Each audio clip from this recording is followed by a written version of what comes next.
枫丹呢是自 2.0 以来5星角色最多的版本，加上 4.8 最后的 MADI， 人数高达11位。那这个数据在须弥是6位限定加2位常驻，在到期呢是9位角色，然后再加上6位4星角色，枫丹版本呢总计上线了17位新角色，和须弥持平。那不知道各位旅行者都抽了谁？对这个版本的角色设计呢有什么样的评价？那我作为一个零氪玩家，秉持着只抽0+0的基本原则，在3个账号的协力下，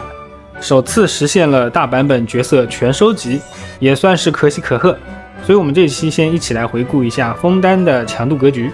那么聊到枫丹的角色时，一定绕不过的是数值膨胀，这个是非常直观的一个点。而纳维莱特更是在输出方式和数值上都撼动了提瓦特的强度格局。除此之外，祖宗之法不可变，原神的抽卡格局呢，还是保持在了每个大版本有2个版本答案的设计中。在到期呢是神灵灵华和雷电将军，在须弥是种门，在枫丹呢是纳维莱特和弗妮娜。而如果我们用更宏观的角度来看角色设计，我认为从须弥开始，原神的战斗设计是在逐渐转向的，这点我在须弥版本的时候有一个比较模糊的判断。而随着枫丹版本的结束，方向就变得更加清晰了。当然，因为我是一个0+0的摆烂玩家，所以和各位抽了命座的干了圣遗物的玩家感受可能还是有些不同。因此，下面的判断呢是基于0+0的情况去展开的。那么我们归纳总结枫丹的角色设计，大部分的输出角色都会有一个额外提高伤害的天赋，而这些天赋的触发大多都要依赖于队友。比如林尼攻击火附着的敌人，伤害可以提高 60%， 而队伍中火元素的队友越多，增伤就越高。又比如纳维莱特触发水元素相关反应后，获得独立城区的伤害提升。福福在队友半血以上的时候，3小只造成的伤害有额外的加成。以及克洛琳德触发雷元素相关反应后，可以按攻击力额外提高伤害等等。所以枫丹版本的特点是单人伤害充足，但需要通过队友来触发自身的天赋，获得超额的伤害提升。角色的状态、元素类型、元素反应都成为了增伤的触发器，是重直伤、降低元素反应对伤害直接贡献的设计思路。那在这种设计下，枫丹的角色达到过去角色的强度，需要的圣遗物品质更低。我的仆人纳维莱特这些角色呢，都只要18到20个词条，就和老角色伤害差不多，甚至更高。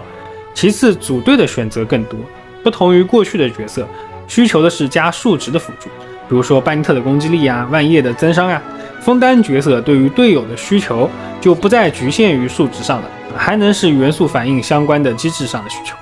另外呢，枫丹继承并发扬了须弥输出轴比较自由的特点。林尼、龙王、仆人之类的角色可以随时切人，纳维亚打完就能退场，克洛琳德是个短轴角色，所以他们都很灵活，启动成本非常低，在面对原模的机制变化时可以更从容一些。这么一通总结下来呢，可以发现其实从须弥以后，在设计上和蒙德璃月到期 1.0、2.0 时代的思路已经有了差异，过去的角色之间是环环相扣的，行动轴、增益时间、输出时间都安排得井井有条，整个队伍像精密的齿轮一样去运转。但到了须弥之后，这种精密就在一点点的被打散，长轴的后台输出、短轴的灵活输出，它们相互搭配，然后我们就会发现，其实轴排的好不好，它并不太影响战斗，或者说没有像原来那样需要把轴排得很精准。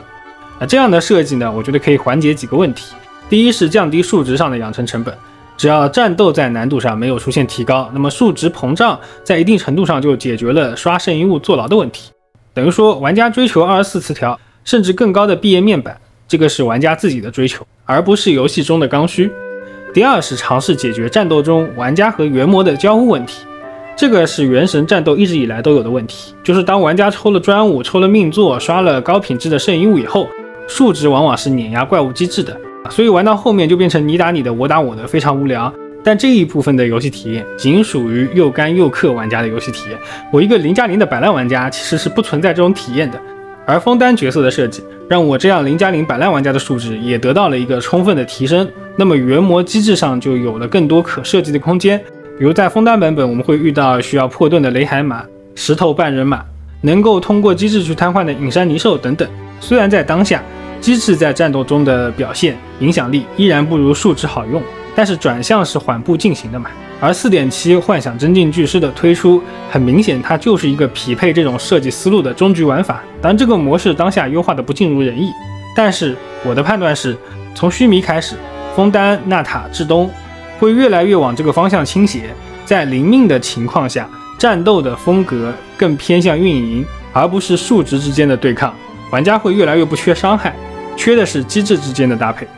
不过这种设计最后完成度如何，到底好不好玩，还是应该交给玩家去判断。枫丹版本因为这种转向表现出直观的强度膨胀，这也对玩家的培养积极性和手中老角色的价值造成了一定的冲击。那这些都是不争的事实，所以个人的判断或者建议，在玩法的变化过程中，把老角色也要考虑进来。像闲云这种临命就可以补强老角色的设计是多多益善的，毕竟老角色作为玩家手中的资产，当资产在变化中升值，那么玩家才会觉得这笔投资是物有所值，才会考虑继续追加投资。如果老角色不断的贬值淘汰，那么像这样的投资就是赔本买卖。所以数值膨胀不是不可以有，而是数值膨胀的时候，一定也要捎上那些陪伴玩家时间最久的老伙计们。那么以上是关于战斗方面的总结，然后我们聊聊玩家对于角色的付费意愿。